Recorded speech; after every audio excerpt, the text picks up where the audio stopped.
समुद्र मंथन का शाब्दिक अर्थ है समुद्र को मथना। यह हिंदू पौराणिक कथाओं की एक बड़ी और गहरी कहानी है। एक ऐसी कहानी जो संघर्ष, सहयोग और एक ही काम से अच्छे और बुरे दोनों के उभरने की बात करती है। कहानी एक लड़ाई से नहीं बल्कि एक श्राप से शुरू होती है। महान ऋषि दुर्वासा, जो अपने छोटे स्वभाव के लिए जाने जाते थे, देवों के राजा इंद्र द्वारा अनादर महसूस किया। अपने गुस्से में उन्होंने इंद्र और सभी देवों को श्राप दिया, जिससे उनकी शक्ति, उनकी ऊर्जा और उनकी दिव्य चमक खत्म हो गई। वे कमजोर और असुरक्षित हो गए, अपने पूर्व गौरवशाली स्वरूप की छाया बन गए। शक्ति के इस नुकसान ने उन्हें अपने शाश्वत प्रतिद्वंद्वियों असुरों के लिए आसान निशाना बना दिया। कमजोर देवों ने अपने राज्य और अपने गौरव को शक्तिशाली असुरों के हाथों खो दिया था। मदद मांगी। वे भगवान विष्णु के पास गए, जो ब्रह्मांड के संरक्षक हैं, जो अपनी बुद्धि और संतुलन या धर्म को बहाल करने की क्षमता के लिए जाने जाते हैं। विष्णु ने उनकी दुर्दशा सुनी और एक ऐसा समाधान पेश किया जो साहसी और अप्रत्याशित दोनों था।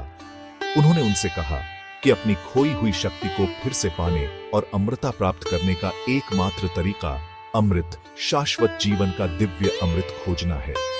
हालांकि यह कीमती अमृत आसानी से उपलब्ध नहीं था। यह क्षीर सागर, दूध के ब्रह्मांडीय महासागर की गहराई में छिपा हुआ था और इसे केवल एक बड़े प्रयास से ही निकाला जा सकता था। भगवान विष्णु ने समझाया कि यह कार्य देवों के लिए अपनी कमजोर स्थिति में अकेले पूरा करने के लिए बहुत बड़ा था। उन्हें अपने कट्टर दुश्मनों असुरों की मदद की आवश्यकता होगी। यह एक चौंकाने वाला प्रस्ताव था, देवताओं से राक्षसों के साथ सहयोग करने के लिए कहना, लेकिन हताशा ने उन्हें इस पर विचार करने के लिए मजबूर किया। विष्णु ने उन्हें असुरों के साथ एक अस्थायी गठबंधन बनाने की सलाह दी। उन्हें मंथन से निकलने वाले अमृत का समान हिस्सा देने का वादा किया।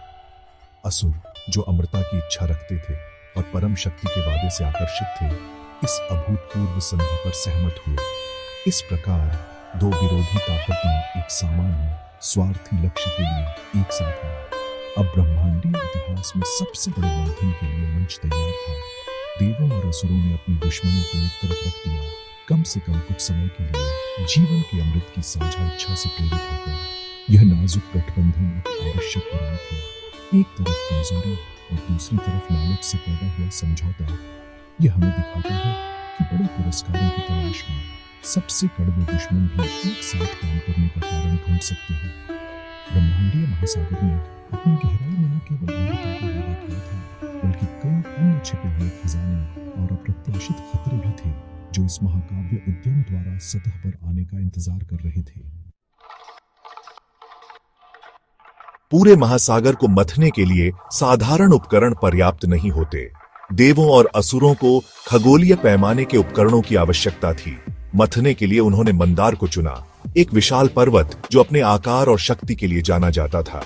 अपनी संयुक्त शक्ति से उन्होंने विशाल पर्वत को उखाड़ दिया और उसे क्षीर सागर के केंद्र में ले गए। हालांकि जैसे ही उन्होंने उसे समुद्र में रखा, पर्वत के भारी वजन के कारण वह दूधिया गहराई में डूबने लगा। यह स्पष्ट हो गया कि उन्हें मथने के लिए एक स्थिर आधार की आवश्यकता थी। एक बार फिर उन्होंने इस असंभव कार्य में सहायता के लिए भगवान विष्णु की ओर रुख किया। समस्या को समझते हुए भगवान विष्णु ने एक विशाल कछुए का रूप धारण किया। उनका दूसरा अवतार, जिसे कूर्म के नाम से जाना जाता है, वे समुद्र में गहरे गोता लगाए और खुद को मंदार पर्वत के ठीक नीचे स्थापित किया। अपनी मजबूत अटल कवच को एक धुरी के रूप में पेश किया। पर्वत अब कूर्म की पीठ पर सुरक्षित रूप से टिका हुआ था, जिससे मंथन शुरू करने के लिए एक स्थिर नींव मिल गई। यह दिव्य हस्तक्षेप महत्वपूर्ण था। कूर्म अवतार के समर्थन के बिना पूरा उद्यम शुरू होने से पहले ही विफल हो जाता। विष्णु की नींव के रूप में भूमिका यह दर्शाती है कि किसी भी बड़े प्रयास को सफल होने के लिए एक स्थिर और दिव्य समर्थन की आवश्यकता होती है। मथने के लिए उपकरण स्थापित होने के बाद अब उन्हें एक रस्सी की आवश्यकता थी, जो उसे घुमाने के लिए पर्याप्त लंबी और मजबूत हो। इसके लिए उन्होंने नागों के राजा वासुकी से संपर्क किया। वासुकी एक शक्तिशाली सर्प था जो भगवान शिव के गले में लिपटा रहता था। उन्होंने उससे मंथन की रस्सी के रूप में सेवा करने का अनुरोध किया और वह इस भव्य आयोजन में भाग लेने के लिए सहमत हो गया। देवों और असुरों ने विशाल सर्प को मंदार पर्वत के चारों ओर लपेटा। एक रणनीतिक निर्णय लिया गया कि कौन सा सिरा कौन पकड़ेगा। देवों ने विष्णु की सूक्ष्म सलाह का पालन करते हुए वासुकी की पूंछ वाला सिरा पकड़ना चुना, जबकि असुरों ने अधिक सम्मानजनक स्थिति चाहते हुए सिर वाला सिरा पकड़ा। मंथन शुरू हुआ। देवों ने एक तरफ खींचा और असुरों ने दूसरी तरफ खींचा, जिससे मंडल पर्वत घूमने लगा और दूधे महासागर को मथने लगा। यह एक कठिन और थका देने वाली प्रक्रिया थी, जो बहुत लंबे समय तक चली। लगातार खींचने से होने वाले घर्षण से अत्यधिक गर्मी पैदा हुई, जो कि असुर वासुकी का सिर पकड़ गया था। इसलिए वह सिर आवाज के पूरे मौसम के दौरान आग जैसे जहरीले धुएं को सहन करना पड़ा। इससे वो काफी कमजोर हो गए, लेकिन अमृत की उनकी इच्छा ने उन्हें आगे बढ़ने के लिए प्रेरित किया। ब्रह्मांडीय महासागर झाग और बुलबुलें छोड़ने लगा, संकेत देते हुए कि उसकी छिपी हुई सामग्री सतह पर आने लगी थी। ब्रह्मांडीय महासागर के मंथन से तुरंत वांछित अमृत नहीं निकला। इसके बजाय 14 दिव्य खजाने, जिन्हें रत्न के नाम से जाना जाता है, एक एक करके गहराई से निकले। सबसे पहले एक खजाना नहीं बल्कि एक भयानक जहर निकला। हलाहल नामक एक काला, चिपचिपा और घातक पदार्थ सतह पर उठा, जिसकी धुएं इतनी शक्तिशाली थीं कि वे सभी सृष्टि को सफोकेटिंग और नष्ट करने की धमकी दे रही थीं। देव और असुर भय से पीछे हट गए। उनका महान प्रोजेक्ट एक ब्रह्मांडीय आपदा का कारण बनने वाला था। जहर उनमें से किसी के लिए भी संभालने के लिए बहुत शक्तिशाली था और ब्रह्मांड विनाश के कगार पर खड़ा था। इस पूर्ण संकट के क्षण में देवताओं और राक्षसों दोनों ने मदद के लिए भगवान शिव से प्रार्थना की। शिव, परोपकारी संहारक जो कैलाश पर्वत पर रहते हैं, ने ब्रह्मांड की दुर्दशा देखी। वे उनके सामने प्रकट हुए और एक पल की भी देरी किए बिना उन्होंने पूरे हलाहल जहर को अपनी हथेली में इकट्ठा किया और उसे पी लिया। जहर इतना शक्तिशाली था कि उसने उनके गले को स्थायी रूप से नीले रंग में बदल दिया, जिससे उन्हें नीलकंठ या नीले गले वाले का नाम मिला। उनके निस्वार्थ कार्य ने सभी सृष्टि को निश्चित विनाश से बचाया, यह दिखाते हुए कि महान नेता सभी के कल्याण के लिए नकारात्मक परिणामों को अब्सॉर्ब करते हैं। जहर को बेअसर करने के बाद मंथन जारी रहा और सुंदर और अद्भुत चीजें उभरने लगी। कामधेनु, इच्छा पूर्ति करने वाली गाय प्रकट हुई। उसके बाद उच्चैःश्रवा, एक दिव्य 7 सिर वाला सफेद घोड़ा। फिर ऐरावत आया, एक शानदार सफेद हाथी जो इंद्र का वाहन बन गया। कल्पवृक्ष, जो कोई भी इच्छा पूरी कर सकता था। और अप्सराएं, सुंदर स्वर्गीय नर्तकियां भी समुद्र से निकली।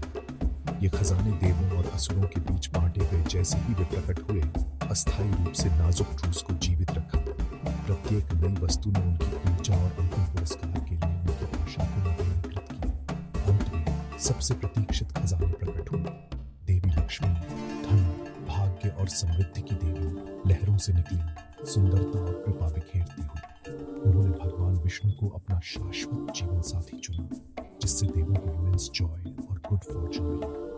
उनके बाद धन्वंतरी आए, देवताओं के दिव्य चिकित्सक। उन्होंने अपने हाथों में एक सुनहरा बर्तन, एक कुंभ ले रखा था, जिसमें वह परम पुरस्कार था जिसके लिए वे सभी काम कर रहे थे।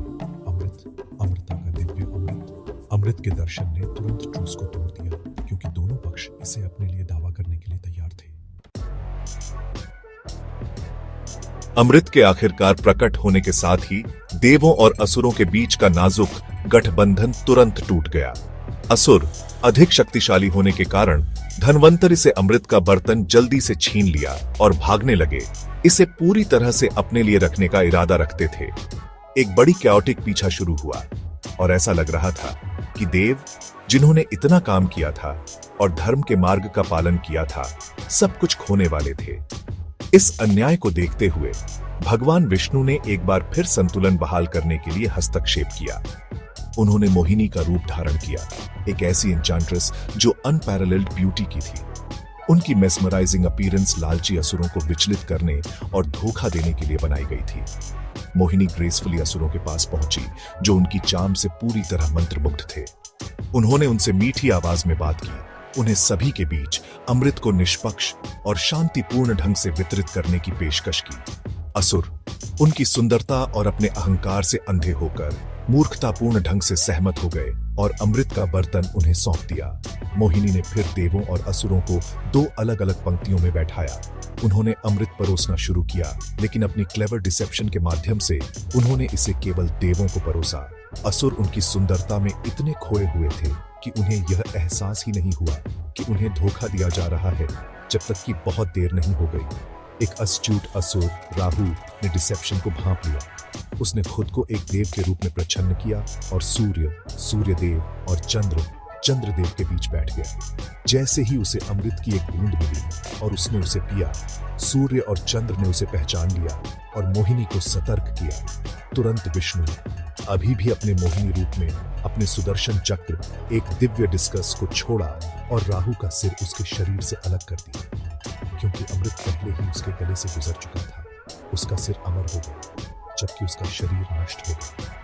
यह अमर सिर राहु और शरीर केतु खगोलीय संस्थान बन गए, जिनके बारे में कहा जाता है कि वे सूर्य और चंद्रमा का पीछा करते हैं और उन्हें निगलते हैं, जिससे ग्रहण होता है। समुद्र मंथन की कहानी अर्थ से भरपूर है, जो हमें सहयोग और परिणामों के बारे में एक गहरा सबक सिखाती है। यह दिखाता है कि महान लक्ष्य प्राप्त करने के लिए पूर्व